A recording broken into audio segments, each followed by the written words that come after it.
Welcome back student, स्वागत है आपका मेरे यूट्यूब चैनल पर। आज हम 11th के सेट्स का फोर्थ लेक्चर स्टार्ट कर रहे हैं। थर्ड लेक्चर में हमने लगभग सारी थ्योरी कंप्लीट कर ली थी और क्वेश्चंस भी अपन ने कर लिए थे, सिर्फ अपने पास वर्ड प्रॉब्लम्स रह गई थी। तो आज के लेक्चर में अपन वर्ड प्रॉब्लम डिस्कस करेंगे। ठीक, तो सबसे पहली अपने पास वर्ड प्रॉब्लम क्या दे रखी है, जो आपने इंटरसेक्शन यूनियन वाले फॉर्मूले पढ़े हैं उन्हीं पे बेस्ड वर्ड प्रॉब्लम्स हैं। सबसे पहली अपन को वर्ड प्रॉब्लम क्या दे रखी है कि in a class of 35 students 24 like to play cricket and 16 like to play football. एक क्लास है, उसमें 35 स्टूडेंट हैं, 35 स्टूडेंट हैं, जिसमें 24 लोगों को क्रिकेट खेलना पसंद है और 16 स्टूडेंट ऐसे हैं जिनको फुटबॉल खेलना पसंद है। And also each student like to play at least one of the two games. ये जो लाइन लिखी है ये बहुत इंपॉर्टेंट है। क्यों इंपॉर्टेंट है? जब आपसे बोला कि ये टोटल क्लास में कितने स्टूडेंट हैं 35, तो अब आपके दिमाग में ये आएगा कि ये 35 अपने पास क्या है, ये अपने पास दोनों क्रिकेट और फुटबॉल का यूनियन है, या फिर अपने पास ये number of student in the universal set है। आ रही है बात समझ में? अपन इसको 35 को क्या मान के चलें, यूनिवर्सल सेट के एलिमेंट, या फिर अपन ये मान के चलें कि ये क्रिकेट के लिए मैं सी से रिप्रेजेंट कर देता हूं और फुटबॉल को एफ से रिप्रेजेंट कर देता हूं कि number of student who like cricket और football this is equal to 35। आ रही है बात समझ में? जब क्वेश्चन में ऐसा लिखा हो कि हर एक बच्चे को कम से कम एक गेम पसंद है, तो इसका मतलब कोई भी ऐसा बच्चा नहीं है जिसको कोई भी गेम पसंद नहीं होगा। आ रही है बात समझ में? या तो क्रिकेट पसंद होगा या तो फुटबॉल पसंद होगा। इसका मतलब ये जो हमें 35 स्टूडेंट दे रखा है ये अपने पास यूनिवर्सल सेट नहीं है, ये अपने पास क्या है, n C union F, number of student who like cricket और फुटबॉल। आ रही है बात समझ में? क्लियर है ये चीज? How many student like to play both cricket and football. अब वो आपसे पूछ रहा है कि कितने लोग होंगे जिनको क्रिकेट और फुटबॉल दोनों पसंद है। एकदम बेसिक क्वेश्चन है, ठीक है ना। क्रिकेट को अपन सी से रिप्रेजेंट कर रहे हैं, फुटबॉल को अपन एफ से रिप्रेजेंट कर रहे हैं। तो अपने पास इंफॉर्मेशन क्या क्या दे रखी है कि number of student who like cricket और football this is equal to 35। ये तो अपन ने पहले ही देख लिया। ठीक, अब क्रिकेट कितने लोगों को पसंद है, अपने पास 24 लोगों को, तो number of student who like cricket this is equal to 24। Number of student who like football this is equal to कितना अपने पास 16। अब अपन को पता क्या लगाना है, ऐसे कितने स्टूडेंट्स होंगे जिनको क्रिकेट एंड फुटबॉल, एंड लगा हुआ है, इसका मतलब अपन से क्या पूछ रहा है, वो इंटरसेक्शन पूछ रहा है। तो number of student who like cricket and football ये अपन को पता लगाना है। अब देखो, यूनियन और इंटरसेक्शन में अपन को रिलेशन तो पता है। क्या रिलेशन है कि since number of element in c union f this is equal to number of elements in c plus number of elements in f minus number of elements in c intersection f. आ रही है बात समझ में? अब सी union F में कितने element है अपने पास 35, सी में कितने एलिमेंट है अपने पास 24, एफ में कितने एलिमेंट हैं 16, और ये अपन को पता लगाना है तो सी इंटरसेक्शन एफ। आ रही है बात समझ में? तो 24 और 16 कितना हो गया 40, 35 को उधर ले जाओगे तो क्या बचेगा अपने पास 5। तो number of student who like cricket and football both ये कितना आ गया 40 माइनस का 35 दिस इज इक्वल टू 5। तो 5 जो हो गया अपने पास आंसर हो गया। आ रही है बात समझ में? इसी को अपन वेन डायग्राम से भी सॉल्व कर सकते थे इसी क्वेश्चन को, और एक्चुअली वेन डायग्राम से बहुत इजी पड़ता है ना। इस तरीके से करते हैं तो थोड़ा सा हो सकता है कि लेंदी हो जाए। अभी ये तो बेसिक क्वेश्चन था, कुछ अच्छे अच्छे क्वेश्चन जो आएंगे वो वेन डायग्राम से बहुत इजीली हो जाते हैं। अब देखो वेन डायग्राम से अपन कैसे कर सकते थे, ये अपन ने दो सेट बनाए, क्लियर। ये अपने पास क्या है क्रिकेट के लिए, ये अपने पास क्या है फुटबॉल के लिए। अब ये मान के चलो कि अपने पास ये जो पोर्शन है, सिर्फ ये पोर्शन, इसमें जितने एलिमेंट्स आएंगे उनको अपन नाम देते हैं ए, उनको अपन नाम क्या देते हैं ए, क्लियर। उसके बाद अपने पास जो दोनों का इंटरसेक्शन है, ये जो पार्ट है, इसमें जितने एलिमेंट आएंगे इसको अपन नाम देते हैं क्या बी, और उसके बाद यहां अपने पास जो एलिमेंट आएंगे इसको अपन नाम देते हैं सी, क्लियर। तो ये अपने पास हो गया बी, ये अपने पास हो गया सी। आ रही है बात समझ में। अब अपने पास क्या है कि number of student who like cricket, who play cricket, कितने 24। अब देखो क्रिकेट का मतलब ए भी आएगा और बी भी आएगा, तो इक्वेशन के हिसाब से ए प्लस बी ये कितना हो गया 24। क्लियर है ये चीज। अगर पूछा जाए कि और क्या बोला इसमें कि 16 लाइक टू प्ले फुटबॉल, अब फुटबॉल के लिए अपने पास बी भी आएंगे और सी भी आएंगे। आ रही है बात समझ में। तो बी प्लस सी कितना हो गया अपने पास 16। उसके बाद क्लास में कितने स्टूडेंट थे अपने पास 35। आ रही है बात समझ में। तो इसका मतलब ए प्लस बी प्लस सी ये कितना हो गया अपने पास, ए प्लस बी प्लस सी कितना हो गया अपने पास 35। इन तीनों इक्वेशन को सॉल्व करके क्या अपन एबीसी की वैल्यू निकाल सकते हैं? बिल्कुल निकाल सकते हैं। देखो इन दोनों इक्वेशन को अगर ऐड करोगे तो क्या आएगा, a plus 2b plus C equal to 40, a plus 2b plus C equal to 40। इसमें a plus B plus C 35 लिखा हुआ है, तो यहां से बताओ b की वैल्यू कितनी आ जाएगी 5। क्लियर है ये चीज। ये b की वैल्यू 5 आ गई। अब b एक्चुअली क्या था, दोनों के कॉमन एलिमेंट, मतलब ऐसे स्टूडेंट जिनको क्रिकेट भी पसंद है और फुटबॉल भी पसंद है, तो अपन बोल सकते हैं कि the number of student who like cricket and football is equal to 5। अगर इसी क्वेश्चन में मान लो पूछा जाता ऐसे कितने स्टूडेंट होंगे जिनको सिर्फ क्रिकेट पसंद है, ओनली क्रिकेट, या हु प्ले ओनली क्रिकेट, तो ओनली क्रिकेट का मतलब सिर्फ अपन से ए के बारे में पूछ रहा है वो, क्योंकि अगर इस वाले पोर्शन में जो स्टूडेंट आएंगे उनको क्रिकेट भी पसंद है और फुटबॉल भी पसंद है, लेकिन अपन से वो पूछ के रहा है कि सिर्फ क्रिकेट पसंद करने वाले कितने लोग हैं या क्रिकेट खेलने वाले कितने लोग हैं, तो इसका मतलब ए की वैल्यू बतानी है। तो देखो बी की वैल्यू 5 आ गई है, बी की वैल्यू 5 यहां रखोगे तो ए की वैल्यू कितनी आ जाएगी अपने पास 19। क्लियर है ये चीज। सिमिलरली बी की वैल्यू 5 यहां रखोगे तो सी की वैल्यू कितनी आ जाएगी अपने पास 11। क्लियर है ये चीज। तो आपसे अगर पूछे कि ऐसे कितने लोग हैं जो सिर्फ क्रिकेट खेलते हैं तो वो कितने कहलाएंगे अपने पास 19, और अपने पास पूछे कि ऐसे कितने लोग होंगे जो सिर्फ फुटबॉल खेलते हैं तो वो कितने कहलाएंगे अपने पास 11। आ रही है बात समझ में। क्लियर है चीज। तो आई थिंक आपको ये क्वेश्चन अच्छे से समझ में आ गया होगा। इसी टाइप के अपन और क्वेश्चन देखते हैं। नेक्स्ट क्वेश्चन हमें क्या दे रखा है कि in a group of 50 people 35 speak Hindi, 25 speak both English and Hindi, and all the people speak at least one of the two language. अब ये जो अपने पास लिखी हुई है कि the people speak at least one of the two language, इसका मतलब अपन क्या समझें कि ये जो 50 लोगों का ग्रुप दे रखा है ये यूनिवर्सल सेट नहीं है, ये क्या है अपने पास हिंदी यूनियन इंग्लिश के लोग। आ रही है बात समझ में। हिंदी यूनियन इंग्लिश जो बोलते हैं उन लोगों का ग्रुप है, वो क्या है अपने पास 50। तो चलिए जो जो अपने पास इंफॉर्मेशन दे रखी है उसको अपन लिख लेते हैं। सबसे पहले हिंदी के लिए या हिंदी को अपन H से रिप्रेजेंट कर देते हैं, इंग्लिश को अपन E से रिप्रेजेंट कर देते हैं। आ रही है बात समझ में। अब सबसे पहले तो number of people who speak Hindi और इंग्लिश, तो मतलब E यूनियन H, ये कितना दिया है अपने पास 50। ठीक। अब हिंदी बोलने वाले कितने लोग हैं 35, तो NH कितना हो गया अपने पास 35। 25 speak both English and Hindi, तो हिंदी और इंग्लिश दोनों एक साथ बोलने वाले कितने लोग हैं अपने पास 25। तो मतलब ये इंटरसेक्शन दे रखा है, एंड का मतलब क्या होता है इंटरसेक्शन। अब वो पूछ रहा है how many people speak only English. अब देखो ओनली इंग्लिश का मतलब क्या हुआ, only English and not Hindi, तो मतलब सिर्फ इंग्लिश बोले, हिंदी नहीं बोलना चाहिए। उसके बाद इसी में दूसरा पार्ट वो आपसे क्या पूछ रहा है कि कितने लोग होंगे जो इंग्लिश बोलते होंगे। दोनों चीजों में डिफरेंस है, इंग्लिश एंड ओनली इंग्लिश दोनों में अंतर है।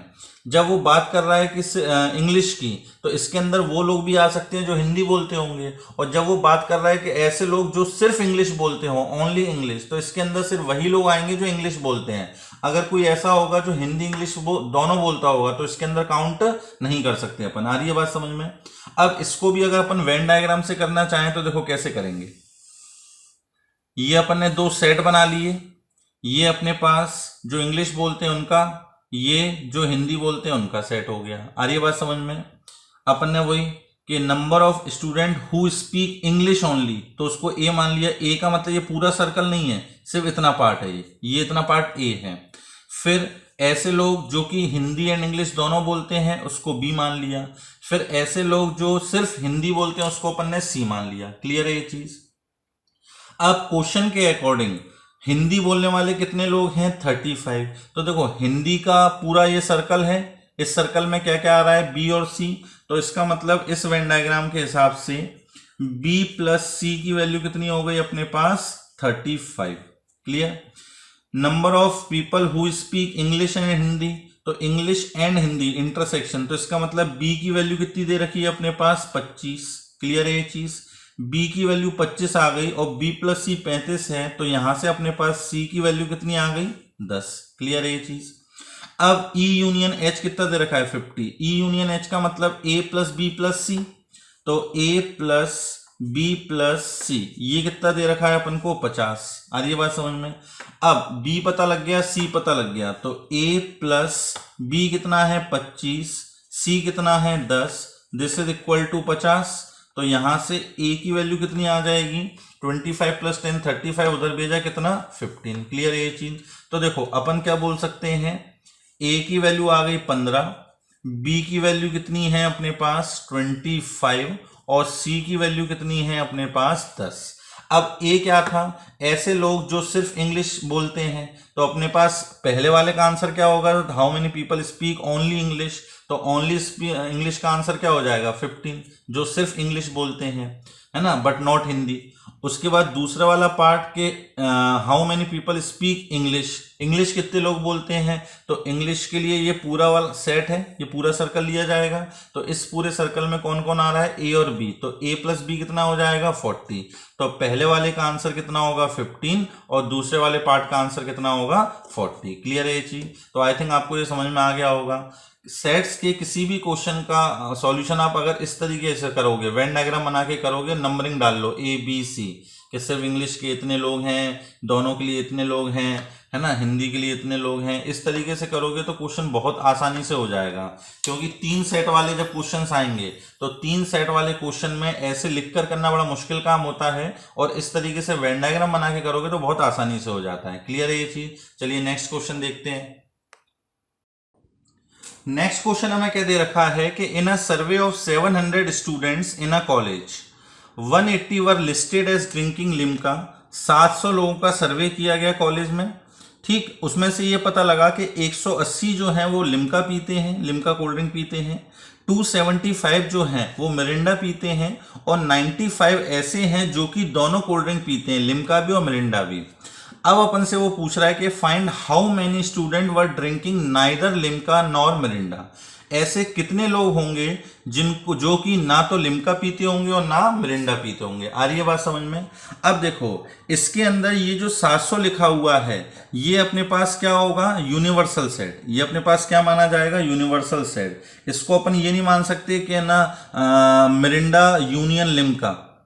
आ रही बात समझ में, कि अपने पास जब वो पूछ रहा है कि ऐसे कितने लोग हैं जिनको ना तो लिम्का पसंद है ना मिरिंडा पसंद है, तो इसका मतलब क्या हुआ कि ऐसे भी कुछ स्टूडेंट होंगे जो कुछ भी नहीं पीते होंगे। आ रही है बात समझ में। क्लियर है ये चीज। तो इसके अंदर ये जो 700 लिखा हुआ है, इसको अपन क्या मान के चलेंगे? यूनिवर्सल सेट मान के चलेंगे।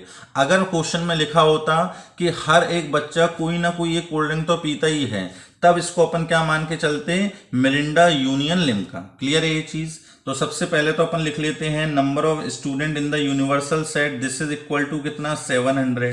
आ रही है बात समझ में। अब 180 लोग हैं जिनको लिम्का पसंद है, तो लिम्का के लिए अपन क्या यूज कर लेते हैं? एल। तो number of student who like Limca, this is equal to 180। फिर मिरिंडा के लिए अपन एम यूज कर लेते हैं, तो number of student who like Mirinda, this is equal to कितना? 275। अब वो पूछ रहा है, वो बोल रहा है आगे क्या? 95 ऐसे हैं जिनको दोनों पसंद हैं। दोनों पसंद होने का मतलब क्या हुआ? Limca intersection Mirinda. क्लियर है ये चीज। ये कितने हो गए अपने पास? 95। ये हो गए अपने पास 95। अब वो अपन से ये पूछ रहा है कि ऐसे कितने स्टूडेंट होंगे जिनको ना तो लिम्का पसंद है और ना मिरिंडा पसंद है। तो देखो इसको अपन मैथमेटिकली लिखेंगे क्या? लिम्का पसंद ना होना, इसको अपन एल कॉम्प्लीमेंट लिख सकते हैं, क्योंकि लिम्का जिनको पसंद है उसके लिए अपन एल यूज कर रहे हैं, तो जिनको पसंद नहीं है उसके लिए एल कॉम्प्लीमेंट यूज करेंगे। एंड उनको क्या और ना पसंद हो, मिरिंडा भी पसंद ना हो। क्लियर है ये चीज, यही लिखा जाएगा, यही अपन को पता लगाना है। अब इसको अपन कैसे करेंगे, वेन डायग्राम से भी कर सकते हैं, लेकिन अब अपन वेन डायग्राम से नहीं कर रहे हैं, या चलो वेन डायग्राम से भी करके बता देंगे। अभी इसको अपन मैथमेटिकली करते हैं। कैसे, n l in complement intersection l m complement लिखा हुआ है। क्या मैं इसको डी मॉर्गन थ्योरम के हिसाब से एल यूनियन एम इस पूरे का कॉम्प्लीमेंट लिख सकता हूं? अलग अलग के कॉम्प्लीमेंट का इंटरसेक्शन हो तो उनके यूनियन का इकट्ठा कॉम्प्लीमेंट आ जाता है। अब किसी भी चीज के कॉम्प्लीमेंट का मतलब क्या होता है कि number of element in universal set में से अपन उस सेट के एलिमेंट को माइनस कर दें, तो ये लिखा जाएगा या नहीं लिखा जाएगा। अब अपने पास यूनिवर्सल सेट में कितने एलिमेंट हैं, 700, ये चीज तो पता है, लेकिन अपन को यूनियन पता है क्या, नहीं। लेकिन यूनियन के लिए इंफॉर्मेशन दे रखी है, तो अपन क्या करते हैं कि यूनियन का फॉर्मूला लगा देते हैं। क्या, number of student who like Limca plus number of student who like Mirinda minus number of student who like Limca and Mirinda. आ रही है बात समझ में?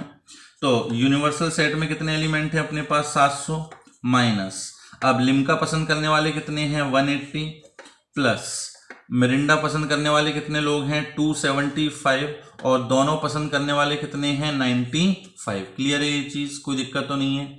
अब 275 में से 95 गएंगे तो 180, 180 प्लस 180 360, और 700 माइनस 360 अपन करेंगे तो कितना बचेगा अपने पास, 240। क्लियर है ये चीज, 240 प्लस 360, तो ये अपने पास हो जाएगा, सॉरी 340, ये कितना आ जाएगा अपने पास, 340। क्लियर है ये चीज। तो 340 लोग ऐसे होंगे जिनको ना तो लिम्का पसंद होगी ना मिरिंडा पसंद होगी। क्लियर है ये चीज, ना तो लिम्का पसंद होगी और ना मिरिंडा पसंद होगी। अब इसी को अगर अपन को वेन डायग्राम से करना होता तो बड़ा सिंपल है, ज्यादा कुछ कैलकुलेशन करने की जरूरत ही नहीं पड़ती। वही अपन ने ए बी सी, ये लिखो लिम्का के लिए, ये लिखो मिरिंडा के लिए। अब लिम्का पसंद करने वाले कितने लोग हैं, 180, तो लिम्का मतलब ए प्लस बी कितना हो गया अपने पास, 180। ठीक, फिर 275 लोग हैं जिनको मिरिंडा पसंद है, तो बी प्लस सी कितना हो गया अपने पास, 275। उसके बाद 95 लोग ऐसे हैं जिनको दोनों पसंद हैं, तो बी कितना हो गया अपने पास, 95। क्लियर है, बी की वैल्यू यहां रखोगे तो सी कितना आ जाएगा अपने पास, 180, और b की वैल्यू 95 यहां रखोगे तो a कितना आ जाएगा अपने पास,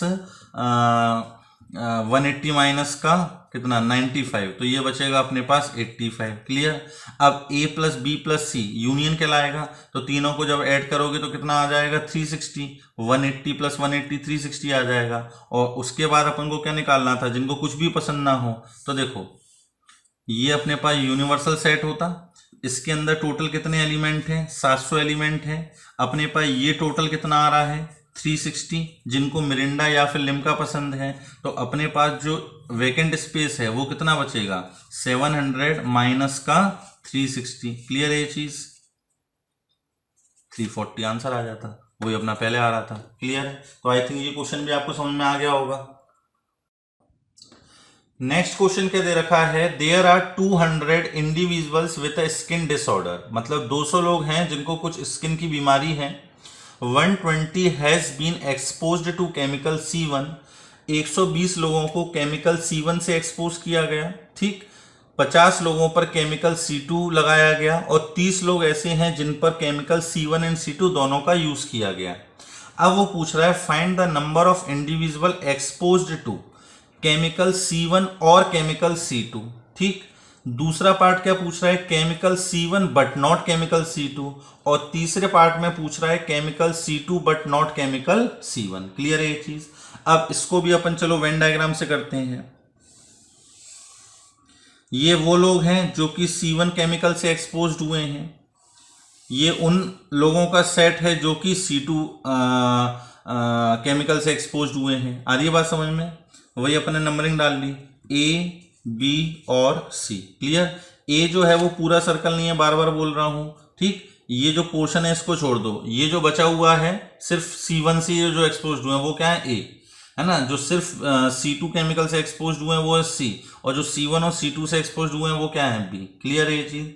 अब क्वेश्चन के अकॉर्डिंग अपन को क्या क्या इंफॉर्मेशन दे रखी है कि जो कि C1 से एक्सपोज कितने लोग हुए हैं 120, तो इसका मतलब A की वैल्यू कितनी हो गई 120।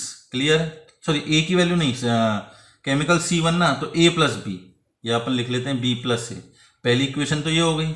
50 लोग किससे हुए हैं C2 से, तो C2 का मतलब हो गया B प्लस सी, तो B प्लस सी कितना आ गया अपने पास 50। और 30 लोग हैं जो C1 और C2 दोनों से हुए हैं, तो B की वैल्यू कितनी आ गई अपने पास 30, क्योंकि B है ना A और C1 और C2 से जो एक्सपोज हुए हैं। अब देखो B की वैल्यू 30 अगर अपन रखेंगे यहाँ पे, तो A की वैल्यू कितनी आ जाएगी 90। क्लियर है ये चीज। यहाँ पर C की वैल्यू कितनी आ जाएगी 20, और B की वैल्यू तो अपन को दे ही रखी है कितनी 30। क्लियर है ये चीज। अब जो पहला वाला पार्ट है, पहला वाला पार्ट में क्या लिखा हुआ है, find the number of individual expose to chemical C1 और केमिकल C2। C1 और C2 मतलब अपन से वो क्या पूछ रहा है, A plus B plus C की वैल्यू पूछ रहा है। A में वही लोग हैं जो C1 केमिकल से एक्सपोज हुए हैं, C में वो लोग हैं जो अकेले C2 से एक्सपोज हुए हैं, और B में वो दोनों ही लोग हैं जो C1 या फिर C1 एंड C2 से एक्सपोज हुए हैं। तो A plus B plus C की वैल्यू पूछ रहा है, तो क्या बोलेंगे अपन 90 प्लस 30 प्लस 20, तो ये आ गया अपने पास कितना 140। तो पहले वाले का आंसर कितना होगा 140। क्लियर है ये चीज। दूसरे वाले में वो बोल रहा है chemical C1 but not chemical C2, तो सिर्फ C1 से एक्सपोज होने वाले कितने लोग हैं, तो वो A हैं। A की वैल्यू कितनी आ गई है 90, तो दूसरे वाले का आंसर कितना हो जाएगा अपने पास 90।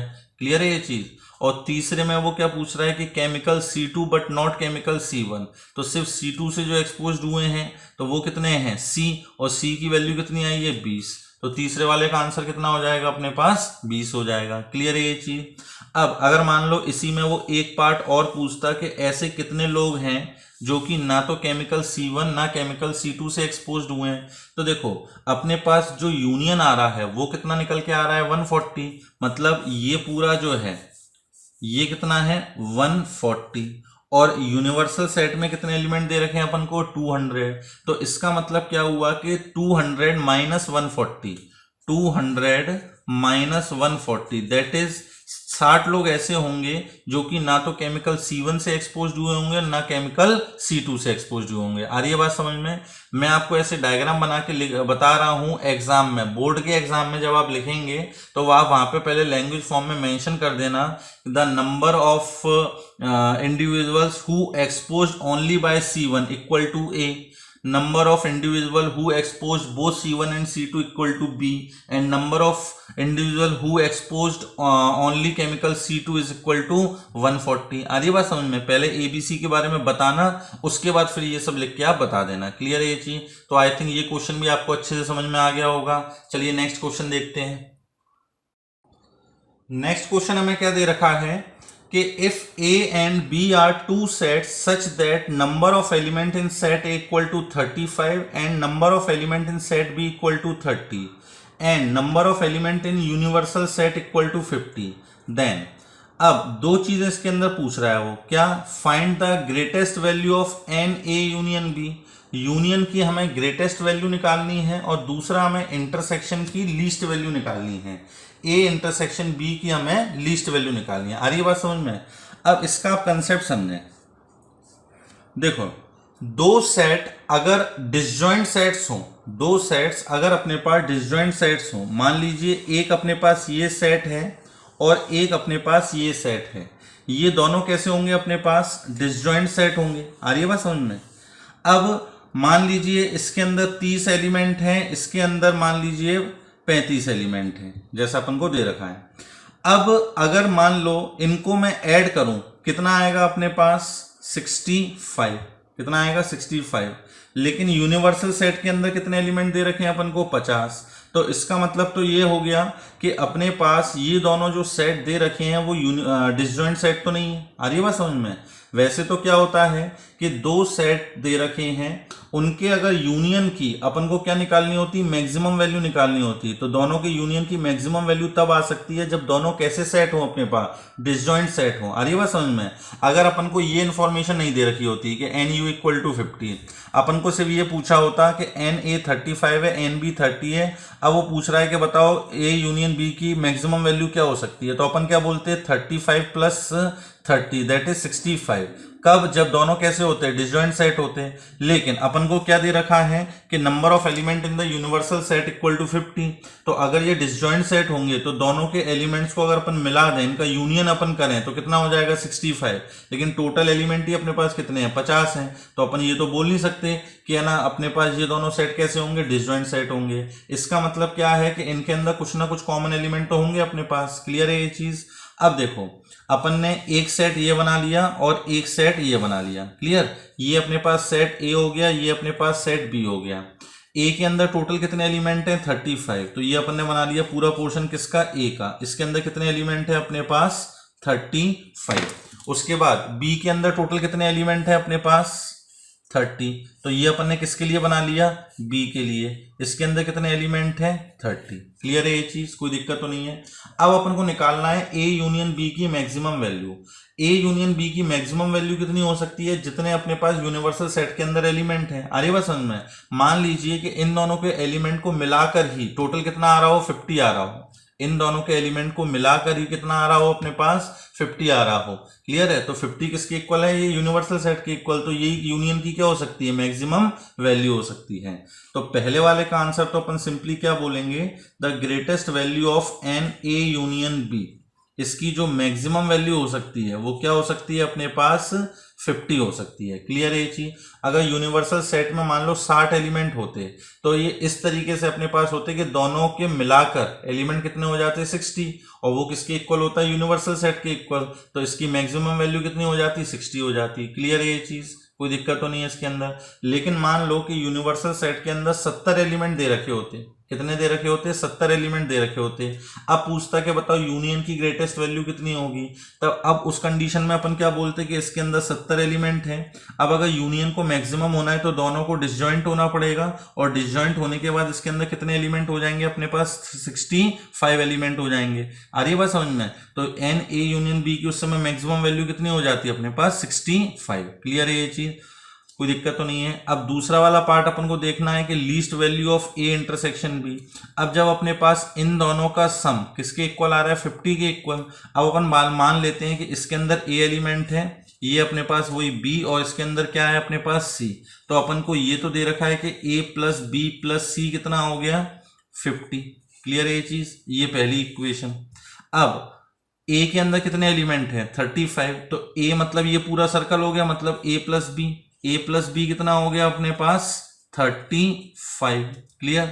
बी प्लस सी कितना हो गया अपने पास?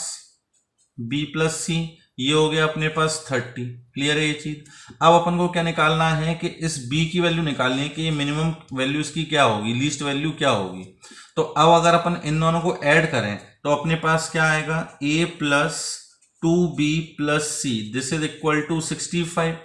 इसमें a plus B plus C की जगह 50 रख सकते हैं, तो a plus B plus C की जगह 50 रखोगे तो क्या बचेगा? 50 plus b is equal to कितना? 65। तो b की वैल्यू कितनी आ गई अपने पास? 15। क्लियर है ये चीज? तो a की b की वैल्यू आ गई 15, और इस पूरे यूनियन की कितनी वैल्यू आ रही है अपने पास? 50। तो पहले वाले का आंसर हो गया अपने पास 50, और दूसरे वाले का आंसर कितना हो गया अपने पास? 15। क्लियर है ये चीज? कोई दिक्कत तो नहीं है। अगर इसी में वो बोलता कि चलो ये कोई इंफॉर्मेशन नहीं दे रखी होती, बोला होता कि ए के अंदर 35 एलिमेंट हैं, बी के अंदर 30 एलिमेंट हैं, तो ए इंटरसेक्शन बी की मैक्सिमम वैल्यू कितनी हो सकती है।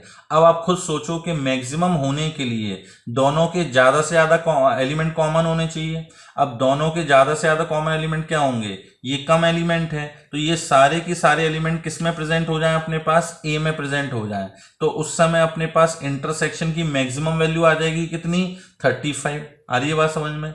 और उस समय यूनियन की वैल्यू कितनी होगी? तो यूनियन की इंटरसेक्शन की वैल्यू हो जाएगी 30, और यूनियन की वैल्यू कितनी हो जाएगी अपने पास? 35। क्लियर है ये चीज? तो आई थिंक आपको ये क्वेश्चन समझ में आ गया होगा। इस क्वेश्चन को आप खुद से सोचें तब आके आपको अच्छे से समझ में आएगा।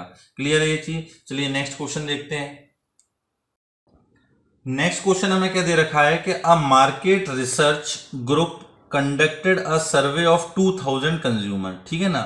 एक मार्केट रिसर्च हुई, उसमें अपन ने 2000 लोगों का सर्वे करवाया, and reported that 1720 consumer like product P1 and 1450 consumer like product P2। What is the least number that must have like both product. ऐसे मिनिमम कितने लोग होंगे जिनको दोनों की दोनों प्रोडक्ट पसंद होंगे। आ रही है बात समझ में। चलिए इसको करते हैं अपन। इसमें भी अब देखो लीस्ट वगैरह का कंसेप्ट आ रहा है। सर्वे कितने लोगों का हुआ है, 2000 लोगों का। इसका मतलब इसको अपन यूनिवर्सल सेट मानेंगे। इसको अपन क्या मान के चलेंगे, यूनिवर्सल सेट। अब जो P1 प्रोडक्ट है वो कितने लोगों को पसंद आया है, 1720। आ रही बात समझ में। P1 प्रोडक्ट जो है वो 1720 लोगों को पसंद आया है और जो प्रोडक्ट P2 है वो 1450 लोगों को पसंद आया है। तो चलो अपन एक वेन डायग्राम बना लेते हैं। ये उन लोगों का सेट जिनको प्रोडक्ट P1 पसंद है, ये उन लोगों का सेट जिनको प्रोडक्ट P2 पसंद है। ये A, ये B, ये C। क्लियर है ये चीज। और ये जो रेक्टेंगल बना ये अपने पास क्या हो गया, यूनिवर्सल सेट, जिसके अंदर कितने एलिमेंट दे रखे हैं, 2000। अब क्वेश्चन के अकॉर्डिंग P1 प्रोडक्ट 1720 लोगों को पसंद है, मतलब A प्लस B की वैल्यू कितनी हो गई अपने पास, 1720। प्रोडक्ट P2 कितने लोगों को पसंद है, 1450। तो इसका मतलब B प्लस C की वैल्यू कितनी हो गई, 1450। आ रही है बात समझ में। अब वो अपन से क्या पूछ रहा है कि least number that must have like both product, मतलब अपन को B की मिनिमम वैल्यू निकालनी है, क्योंकि B क्या है, वो लोग हैं जिनको प्रोडक्ट P1 और P2 दोनों पसंद है। तो इसी की अपन को क्या करनी है, मिनिमम वैल्यू निकालनी है या नहीं निकालनी। अब इसमें अपन क्या करेंगे, देखो अपन ये जानते हैं फॉर्मूला कि N P1 यूनियन P2। अगर ये अपन लिखते तो अपन क्या लिखते, N P1 plus N P2 minus N P1 intersection P2। ये लिखते या नहीं लिखते। तो देखो ये जो अपन को दे रखा है वो क्या दे रखा है, जिनको प्रोडक्ट P1 पसंद है और ये जिनको प्रोडक्ट P2 पसंद है। अब ये चीज अपन इधर ले जाते हैं, यूनियन को इधर ले जाते हैं। तो N P1 intersection P2 this is equal to N P1 plus N P2 minus N P1 union P2। आ रही है बात समझ में। P1 कितना दे रखा है अपन को, 1720। N P2 कितना दे रखा है, 1450। अब अपन को इसकी मिनिमम वैल्यू निकालनी है। तो देखो इसकी अपन को निकालनी है मिनिमम वैल्यू। अब ये चीज तो कांस्टेंट है, इसमें से अपन को ये यूनियन माइनस करना है। ठीक, अब आप ये खुद सोचो कि मैं इसमें से क्या माइनस करूं कि ये चीज मिनिमम आए। तो मैं इसमें से ज्यादा माइनस करने की कोशिश करूंगा, मैं इसमें से ज्यादा माइनस करने की कोशिश करूंगा, तभी तो ये जाके मिनिमम आएगी। क्लियर है ये चीज। अब इसकी ज्यादा से ज्यादा वैल्यू क्या हो सकती है, तो P1 यूनियन P2 की जो मैक्सिमम वैल्यू हो सकती है वो यूनिवर्सल सेट से ज्यादा तो हो नहीं सकती। तो इसका मतलब अपन क्या बोलेंगे कि maximum value of P1 union P2 equal to 2000। तो अपन यहां क्या रख देते हैं, 2000। क्लियर है। तब जाके ये क्या निकल के आएगा, मिनिमम। अब इसको अपन ऐड कर लें तो 1720 में 1450 ऐड करने हैं तो 0, ये आ गया 7, ये आ गया 11, ये 3170 और माइनस का कितना 2000। अब 3170 में से 2000 जाएंगे, कितने बचेंगे 1170। तो मिनिमम इतने लोग होंगे जिनको P1 और P2 दोनों प्रोडक्ट या दोनों प्रोडक्ट लाइक करते होंगे। आ रही है बात समझ में। क्लियर है ये चीज। बस इस चीज पर ध्यान देना कि इसकी अगर मुझे मिनिमम वैल्यू निकालनी है तो ये चीज क्या होनी चाहिए, मैक्सिमम। और यूनियन की मैक्सिमम वैल्यू जो हो सकती है वो यूनिवर्सल सेट के बराबर हो सकती है। लास्ट क्वेश्चन में भी बताया, इससे ज्यादा तो हो नहीं सकती है। क्लियर है ये चीज। तो आई थिंक आपको ये क्वेश्चन भी समझ में आ गया होगा। नेक्स्ट क्वेश्चन हमारे पास क्या दे रखा है कि in a town of 10,000 families it was found that 40% families buy newspaper A, 20% families buy newspaper B and 10% families buy newspaper C। अब इसके अंदर 3 आइटम के बारे में बात हो रही है, तो इसमें इसका मतलब अपन को 3 सेट चाहिए होंगे। ठीक है ना। अब इसमें अपन क्या करते हैं ना, 3 सेट बना लेते हैं और एक एक करके जैसे जैसे पढ़ते जाएंगे उस हिसाब से इंफॉर्मेशन लिखते चले जाएंगे। तो चलिए 3 सेट बना लेते हैं अपन। ये पहला सेट, ये दूसरा सेट और ये अपने पास तीसरा सेट। ये अपन ने 3 सेट बना लिए। क्लियर। अब ये है A न्यूज़पेपर के लिए, ये है B न्यूज़पेपर के लिए, ये है C न्यूज़पेपर के लिए। क्लियर। अब देखो यहाँ पे जिनको सिर्फ A पसंद है, B और C न्यूज़पेपर नहीं पसंद है, अब नहीं पढ़ते, तो वो अपन ने क्या लिख लिया A। फिर ये बी क्या है अपने पास, जिनको ए और बी पसंद है लेकिन सी पसंद नहीं है, मतलब ये वाला पोर्शन नहीं ले रहे छोटा वाला, सिर्फ कौन सा वाला ले रहे हैं, ये ऊपर जो बना हुआ है ये पोर्शन जो है वो बी। फिर सी, डी, ई, एफ और जी। क्लियर है ये चीज, ये अपन ने ऐसे बांट लिया कि जिनको सिर्फ ए पसंद है, बी और सी पसंद नहीं है, वो ए हैं। जिनको बी और ए और बी पसंद है लेकिन सी पसंद नहीं है, वो बी हैं। ऐसे लोग जिनको अकेला बी पसंद है लेकिन ए और सी पसंद नहीं है, वो है सी। इस तरीके से अपन ने लिख लिया। अब वो क्या बोल रहा है, it was found that 40% families buy newspaper A. 40% families जो हैं वो ए न्यूज़पेपर पढ़ती हैं। क्लियर है ये चीज। अब ए न्यूज़पेपर का मतलब क्या हो गया अपने पास, number of element who like newspaper a equal to 40%। अब 10,000 का 40% कितना होगा अपने पास, 4,000। क्लियर। फिर बी कितने लोग पढ़ते हैं, 20%, तो 10,000 का 20% कितना हो गया, 2,000। फिर सी कितने लोग पढ़ते हैं, 10%, तो ये हो गया अपने पास 1,000।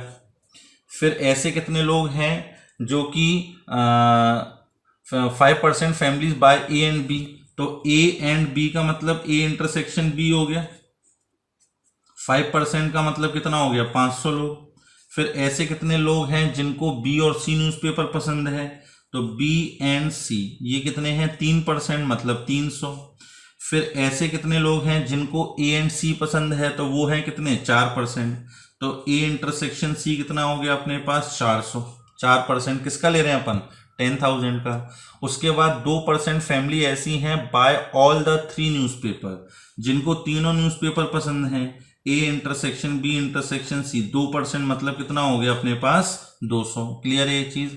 अब वो अपन से पूछ रहा है find the number of family which by A only, B only and none of A, B and C. Clear है ये चीज। अब देखो ए ओनली का मतलब अपन को स्मॉल ए की वैल्यू बतानी है, बी ओनली का मतलब स्मॉल सी की वैल्यू बतानी है, और none of A B C का मतलब क्या हो गया कि इन सारे एलिमेंट को जोड़कर यूनिवर्सल सेट में से माइनस कर दो। यूनिवर्सल सेट में कितने एलिमेंट माने जाएंगे अपने पास, 10,000। क्लियर है ये चीज। अब अपन ये जो इंफॉर्मेशन है इनको किसके टर्म्स में लिख लेते हैं, स्मॉल एबीसीडी के टर्म्स में लिख लेते हैं। ऐसे कितने लोग हैं जिनको तीनों पसंद हैं, 200। अब इसमें क्या है, ई, तो ये हो गया ई क्या, जिनको तीनों पसंद हैं। फिर ए और सी, ए एंड सी जिनको पसंद है, तो डी प्लस ई आएगा, तो डी प्लस ई, ये कितना हो गया, 400। ई की वैल्यू पता है अपन को कितनी है, 200, तो डी की वैल्यू कितनी आ जाएगी अपने पास, 400 माइनस 200 दैट इज 200। ये किसकी वैल्यू आ गई अपने पास, डी की। क्लियर है ये चीज, ये डी की वैल्यू आ गई। ये ई की वैल्यू दे रखी है कितनी, 200। सिमिलरली बी और सी कितने लोगों को पसंद है, तो बी और सी, तो ये आएगा ई प्लस एफ, तो ई प्लस एफ की वैल्यू हो गई 300। इसके अंदर अपन को ई की वैल्यू 200 दे रखी है, तो एफ कितना आ जाएगा अपने पास, 100। क्लियर है यहां तक। उसके बाद क्या दे रखा है, A and B, A and B का मतलब हो गया B plus E, B plus E, तो b प्लस ई, ये हो गया 500। इसमें e अपन को 200 दे रखा है, तो b की वैल्यू कितनी निकल के आ रही है, 300। तो आप देख रहे होगे आसानी से एक एक करके चीजें निकलती जाती हैं। अब c कितने लोगों को पसंद है, तो c के का मतलब हो गया b प्लस सी प्लस ई प्लस एफ, बी प्लस सी प्लस ई प्लस एफ। आ रही है बात समझ में। अब यहां पे अपन को देखो किस किस की वैल्यू पता है, b की वैल्यू पता है 300 है, c की वैल्यू नहीं पता ये निकालनी है, e की वैल्यू पता है 200 और f की वैल्यू पता है कितनी 100। तो ये कितना हो जाएगा, 300 प्लस 100, 400 प्लस 200, 600। 1000 में से 600 गए तो कितने बचे, 400। तो इसका मतलब क्या हुआ कि जो c की वैल्यू है वो कितनी निकल के आ जाएगी यहाँ से, 400। 3 की वैल्यू पता है, 1 की वैल्यू नहीं पता है, तो उसके चौथी की वैल्यू आ जाएगी 400। यहां पर अपने पास b की वैल्यू निकालनी है, एन बी। अब एन बी का मतलब क्या हो गया अपने पास, b प्लस सी प्लस ई प्लस, ओ सॉरी गलती हो गई, ये अपने पास किसकी वैल्यू है, ये अपने पास b की वैल्यू है, तो 1400 माइनस 2000 माइनस 600, 1400 आएगा। तो यहां से अपने पास b प्लस सी प्लस ई प्लस एफ था, तो स्मॉल c की वैल्यू यहां से आएगी अपने पास कितनी, 1400। ठीक है ना, ये गलत है।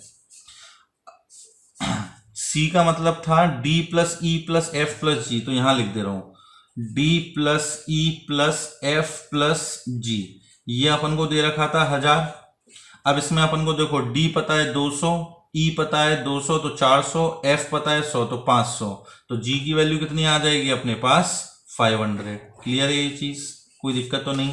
उसके बाद NA का मतलब क्या हो गया, A plus B plus D plus E, तो NA का मतलब है A plus B plus D plus का E, ये हमें कितना दे रखा है 4000। अब इसके अंदर अपन को E की वैल्यू पता है 200, D की वैल्यू पता है 200 तो हो गया 400, और B D और ये सॉरी D हो गया, E हो गया B 400, और ये हो गया अपने पास 300 700, तो अपने पास A की वैल्यू कितनी आ गई 4000 माइनस 700 दैट इज 3300। तो अपन बोल सकते हैं कि A की वैल्यू कितनी आएगी 3300। क्लियर है ये चीज, तो अपने पास सारी वैल्यू निकल के आ गई, A B C D E F G सबकी वैल्यू निकल के आ गई। अब वो पूछ रहा है पहले वाले का आंसर A ओनली, तो A ओनली का मतलब क्या हो गया स्मॉल a, और स्मॉल a की वैल्यू कितनी निकल के आई है 3300, तो पहले वाले का तो आंसर हो गया कितना 3300। क्लियर है ये चीज। दूसरा वाला क्या है बी ओनली, तो बी ओनली का मतलब क्या है सी, स्मॉल सी की वैल्यू, स्मॉल सी की वैल्यू कितनी आई है 1400, तो दूसरे वाले का आंसर कितना हो गया अपने पास 1400। क्लियर है ये चीज। सी क्या है none of A B and C. अब none of A B and C का मतलब क्या हो गया कि जिनको कुछ भी पसंद नहीं है, ना तो न्यूज़पेपर ए ना बी ना सी, तो अब इसको अपन क्या करेंगे, सबसे पहले तो ए से लेकर जी तक का अपन सम निकालते हैं, ए से लेकर जी तक का सम। तो देखो ए से लेकर जी तक का सम कितना आएगा 3300 प्लस अपने पास कितना हो गया ये 1400, तो ये हो गया 4700। फिर अपने पास बी है 300, तो 4700 और 300 5000 5300 5500 एंड 6000। आ रही बात समझ में, तो ये टोटल सम कितना आ रहा है 6000। तो 6000 ऐसी फैमिलीज हैं जिनको न्यूज़पेपर ए या बी या सी पसंद है। तो अब ऐसे कितने लोग होंगे जिनको बिल्कुल एक भी न्यूज़पेपर पसंद ना हो, तो 10000 में से क्या करेंगे अपन 6000 माइनस कर देंगे, तो तीसरे वाले का आंसर क्या आ जाएगा अपने पास 10,000 माइनस का 4000, तो ये कितना होगा अपने पास 6000। क्लियर है ये चीज, तो आई थिंक ये आपको समझ में आ गया होगा। अब देखो ये तो मैंने बहुत शॉर्ट में कर दिया है, मेरे पास जगह भी कम थी, है ना। आप इसको जब स्कूल के एग्जाम में सॉल्व करोगे तो पूरा डिटेल में लिख के सॉल्व करोगे, इस तरीके से करोगे तो बिल्कुल नंबर नहीं मिलेंगे। आपको पहले ये मेंशन करना पड़ेगा कि ये जो ABCD हैं ये क्या है, उसके बाद जाके आप इस तरीके से कर सकते हो, वरना आपके वो मार्क्स काट लेगा। क्लियर है ये चीज, अकेले आंसर से मतलब नहीं होता, स्टेप्स क्या लिख रहे हो आप उससे भी मतलब होता है। चलिए नेक्स्ट क्वेश्चन देखते हैं। नेक्स्ट क्वेश्चन भी हमारा 3 सेट्स के ऊपर ही है। क्या दिया हुआ है कि in a survey of 25 student it was found that 15 had taken mathematics, 12 had taken physics and 11 had taken chemistry, 5 had taken mathematics and chemistry, 9 had taken maths and physics, 4 had taken physics and chemistry, and 3 had taken all the 3 subjects. Find the number of students that had taken. फिर अलग अलग question पूछे गए हैं, जिनको सिर्फ chemistry पसंद है, जिनको सिर्फ मैथ्स पसंद है, जिनको सिर्फ फिजिक्स पसंद है, एंड सो ऑन। क्लियर है ये चीज़। अब इस सारी इंफॉर्मेशन के हिसाब से अपन है ना डायग्राम बना लेते हैं। क्लियर है ये चीज़।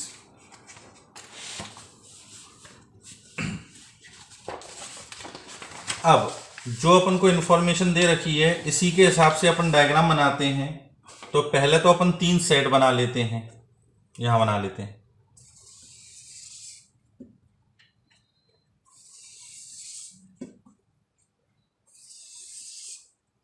ये अपन ने 3 सेट बना लिए, ये अपने पास मैथ्स के लिए है, ये अपने पास फिजिक्स के लिए, ये अपने पास केमिस्ट्री के लिए। आ रही है बात समझ में। अब इसमें अपन लिख लेते हैं ये, जिनको अकेला मैथ्स पसंद है वो A B C D E F और G। क्लियर है ये चीज। अब जो जो दे रखा है उस हिसाब से ABCD की वैल्यू लिखते जाते हैं। उल्टा लिखना स्टार्ट किया करो, मतलब E से, मतलब जिनको सारी चीजें पसंद हैं। तो ऐसे कितने लोग हैं जिनको तीनों सब्जेक्ट पसंद है, and 3 had taken all the 3 subject, तो इसका मतलब E की वैल्यू कितनी हो गई अपने पास 3। क्लियर।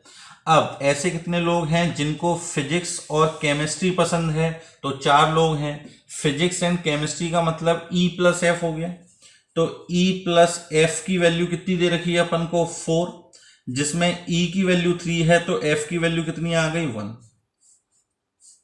उसके बाद 9 है टेकन मैथ्स एंड फिजिक्स, तो मैथ्स एंड फिजिक्स ये निकालना है अपन को। तो मैथ्स एंड फिजिक्स का मतलब हो गया B प्लस ई, ये कितना दे रखा है अपन को 9, E की वैल्यू रख दो 3, तो B की वैल्यू कितनी आ जाएगी अपने पास 6। फिर अपन को क्या दे रखा है 11 है टेकन 5 है टेकन मैथ्स एंड केमिस्ट्री। अब मैथ्स और केमिस्ट्री कितने लोगों को पसंद है 5 लोगों को, तो मैथ्स एंड केमिस्ट्री का मतलब D प्लस ई हो गया। तो D प्लस ई की वैल्यू दे रखी है 5, जिसमें अपन E की जगह 3 रखेंगे तो D की वैल्यू कितनी आ जाएगी 2 आ जाएगी। क्लियर है यहां तक। उसके बाद 11 है टेकन केमिस्ट्री, 11 लोगों को केमिस्ट्री पसंद है, इसका मतलब D प्लस केमिस्ट्री के लिए ये नीचे वाला सर्कल है, तो D plus E plus F plus G, ये कितने लोगों को पसंद है 11 लोगों को, ये 11 लोग लिखे हुए हैं। अब इसके अंदर क्या क्या वैल्यू पता है अपन को, D पता है 2 प्लस E पता है 3 तो 5, F पता है 1 6, तो 6 प्लस G इक्वल टू कितना 11, तो G की वैल्यू कितनी आ गई अपने पास 5, G की वैल्यू कितनी आ जाएगी अपने पास 5। क्लियर है यहां तक। अब 12 लोग ऐसे हैं जिनको अपने पास फिजिक्स पसंद है, तो फिजिक्स के लिए क्या लिखेंगे B plus C plus E plus F, B plus C plus E plus F, this is equal to कितना 12। अब इसके अंदर क्या क्या वैल्यू पता है, B पता है 6, ठीक, उसके बाद C निकालना है, E पता है अपने पास कितना है 3, तो 6 प्लस 3 9, और F पता है कितना 1 तो 10, तो C plus 10 equal to 12, then C equal to कितना 2। क्लियर है यहां तक। नेक्स्ट अपने पास क्या है कि 15 लोग ऐसे हैं जिनको मैथमेटिक्स पसंद है, तो मैथमेटिक्स के लिए अपने पास क्या आएगा, मैथमेटिक्स का मतलब ये हो गया अपने पास। क्लियर है। अब A plus B plus D plus E, ये कितना है टोटल 15, ठीक। अब इसमें क्या क्या वैल्यू पता है, B पता है 6, D पता है 2 8, E पता है 3, तो 8 प्लस 3 11, तो A प्लस 11 इक्वल टू 15, तो A इक्वल टू कितना आ गया 4। तो एक तरीके से अपने पास सबकी वैल्यू निकल के आ गई। चलो अपन यहाँ इकट्ठी लिख लेते हैं।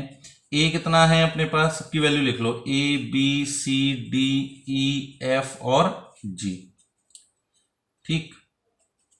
A की वैल्यू कितनी निकल के आई है 4, B की वैल्यू कितनी निकल के आई है 6, C की वैल्यू कितनी निकल के आई है अपने पास 2, फिर D की वैल्यू भी 2, फिर E की वैल्यू E का लिखा है 3, F की वैल्यू कितनी आई है अपने पास 1, और G की वैल्यू कितनी आई है अपने पास 5। क्लियर है ये चीज। अब वो क्वेश्चन में हमसे पूछ क्या कह रहा था वो देखिए। क्वेश्चन में हमसे वो पूछ रहा है ऐसे कितने लोग हैं जिनको केमिस्ट्री पसंद है, जिनको सिर्फ क्या पसंद है अपने पास केमिस्ट्री पसंद है, ओनली केमिस्ट्री लिखा है, नॉट फिजिक्स एंड मैथ्स। तो ओनली केमिस्ट्री का मतलब G की वैल्यू पूछ रहा है वो, तो पहले वाले का आंसर अपन क्या बोल सकते हैं, पहले वाले का आंसर अपन बोल सकते हैं G का मतलब कितना हो गया 5। क्लियर है।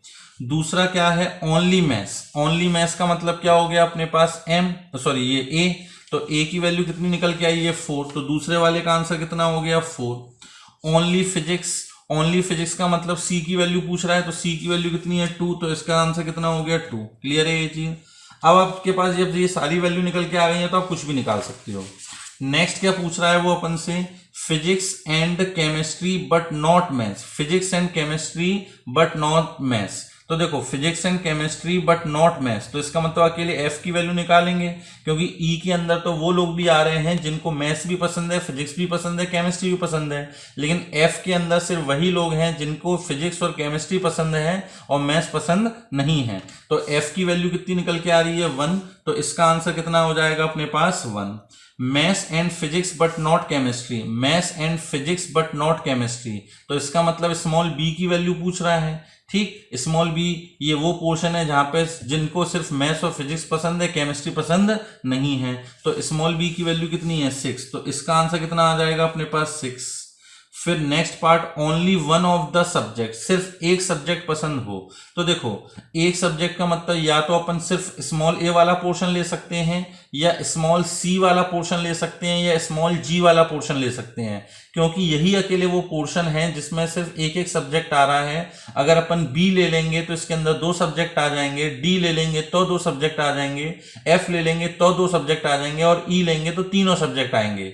जब अपन से वो पूछ रहा है कि ऐसे कितने लोग होंगे जिनको सिर्फ एक सब्जेक्ट पसंद है, तो इसका मतलब a प्लस सी प्लस जी वो पूछ रहा है। तो a प्लस सी प्लस जी अपन जब करेंगे तो 5 प्लस 4 9 प्लस 2 11, तो इसका आंसर कितना आएगा 11। क्लियर है ये चीज। उसके बाद वो पूछ रहा है at least one of the 3 subject, at least one of the 3 subject मतलब तीनों में से कोई ना कोई एक पसंद हो। तो इसका मतलब अपन को इन पूरे का सम निकालना पड़ेगा, a plus B plus C plus d plus E plus f plus g. इन सब का अगर सम करोगे तो 4 प्लस 6 10 14 17 18 एंड 22। क्लियर, ये सम कितना आ रहा है 22। तो 22 ऐसे लोग होंगे जिनको कम से कम एक सब्जेक्ट तो पसंद होगा। उसके बाद वो पूछ रहा है कि ऐसे कितने लोग होंगे जिनको एक भी सब्जेक्ट पसंद ना हो। तो देखो क्वेश्चन की स्टार्टिंग में क्या लिखा हुआ था, टोटल कितने स्टूडेंट हैं 25 स्टूडेंट हैं। 25 में से 22 लोग ऐसे हैं जिनको एक कम से कम एक सब्जेक्ट पसंद है। तो इसका मतलब 25 माइनस 22 दैट इज 3 ऐसे लोग होंगे जिनको एक भी सब्जेक्ट पसंद नहीं है। तो इसका आंसर कितना आ जाएगा 3। क्लियर है ये चीज, कोई दिक्कत तो नहीं है। तो आई थिंक आपको ये क्वेश्चन भी अच्छे से समझ में आ गया होगा। अब हमने जितने भी क्वेश्चन करे हैं उसमें अगर आप वेन डायग्राम बनाकर ABCD लिखकर करोगे तो बड़ी आसानी से क्वेश्चन सॉल्व हो जाएगा। क्लियर है ये चीज। अगर आप इसको मैथमेटिकली लिखने की कोशिश करोगे, जैसे ये जो स्मॉल a है, इस स्मॉल a का मतलब क्या है, number of student who like maths but not chemistry and physics. तो एक्चुअली ये जो लिखा हुआ है स्मॉल a, ये क्या है, m intersection c complement intersection p complement. आ रही है बात समझ में। ये जो स्मॉल b लिखा हुआ है, ये स्मॉल b एक्चुअली अपने पास क्या है, number of element which like maths and physics but not chemistry. तो m intersection p intersection c complement. अगर इस तरीके से लिखोगे तो आप उलझ जाओगे, अगर स्मॉल ABCD करके करोगे तो बड़ी आसानी से क्वेश्चन सॉल्व हो जाएगा। क्लियर है ये चीज। चलिए अब कुछ और अच्छे क्वेश्चन देखते हैं अपन। नेक्स्ट क्वेश्चन हमें क्या दे रखा है कि if n U universal set में कितने एलिमेंट है अपने पास 14, number of elements in a minus B complement this is equal to 12, number of elements in a union b equal to 9 and number of elements in a delta b this is equal to 7। तब अपन को निकालना है number of elements in a and number of elements in b। Clear. अब देखो सबसे पहले universal set में दे रखे हैं अपने पास कितने एलिमेंट 14 और n a माइनस बी के कॉम्प्लीमेंट में कितने हैं 12। तो अपन जैसे जानते हैं कि number of elements in a minus B this is equal to number of elements in universal set minus number of elements in a minus B के कॉम्प्लीमेंट। क्लियर है। ये रिलेशन अपन को पता है कि किसी यूनिवर्सल सेट में से किसी भी सेट के एलिमेंट को माइनस करो तो उसके कॉम्प्लीमेंट के एलिमेंट आ जाते हैं, या यूनिवर्सल सेट में से कॉम्प्लीमेंट के एलिमेंट माइनस कर दो तो सेट के एलिमेंट आ जाते हैं। तो यूनिवर्सल सेट में कितने थे 14 एलिमेंट, उसके कॉम्प्लीमेंट में कितने हैं 12 एलिमेंट। तो अपने पास a माइनस बी में कितने एलिमेंट रह गए 2। तो number of elements in a minus B this is equal to कितना आ गया अपने पास 2 आ गया। अब अपन जैसे जानते हैं कि number of elements in a minus B का मतलब क्या होता है, number of elements in a minus number of elements in a intersection b this is equal to कितना अपने पास 2। एक ये अपने पास इक्वेशन आ गई। अब नेक्स्ट अपने पास दे रखा है कि यूनियन जो है वो है कितना 9 के इक्वल, और a डेल्टा b जो है वो दे रखा है 7। अगेन अपन डेल्टा वाली रिलेशन लेके चलते हैं। Again number of elements in a delta b this is equal to कितना है 7।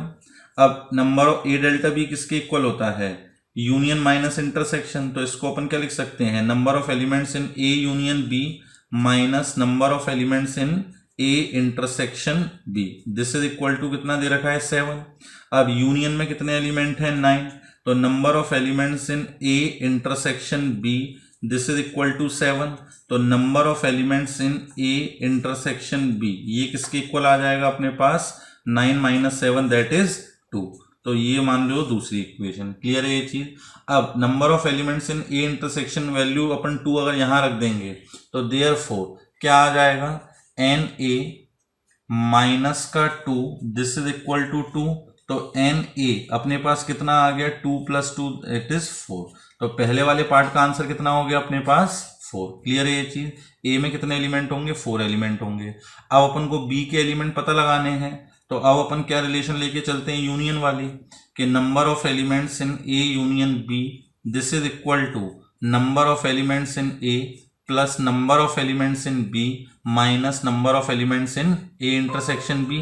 अब अपन को यूनियन पता है, एन ए पता है और इंटरसेक्शन पता है। तो ए यूनियन बी में कितने एलिमेंट हैं, 9। ए में कितने एलिमेंट हैं अपने पास 4, और बी में अपन को निकालने हैं कितने होंगे, और इंटरसेक्शन में कितने एलिमेंट हैं अपने पास 2। तो 4 - 2 कितना हो गया 2, और 2 को इधर शिफ्ट करेंगे तो 9 - 2 कितना 7। तो this is equal to n B. तो पता लग गया कि बी में कितने एलिमेंट होंगे 7। क्लियर है ये चीज। तो आसान क्वेश्चन था, आई थिंक आपको समझ में आ गया होगा। चलिए नेक्स्ट क्वेश्चन देखते हैं। नेक्स्ट क्वेश्चन हमें क्या दे रखा है कि in a battle 70% of the combatants lost 1 eye, 80% lost 1 leg, 85% lost ear and 90% an arm. If X% lost all the 4 limbs then find the minimum value of X। क्या मतलब हुआ इसका, ये बहुत अच्छा क्वेश्चन है, एडवांस लेवल का question है। देखो क्या दे रखा है, 70% लोग जो हैं, ठीक, उन लोगों ने तो अपनी एक आंख खो दी है।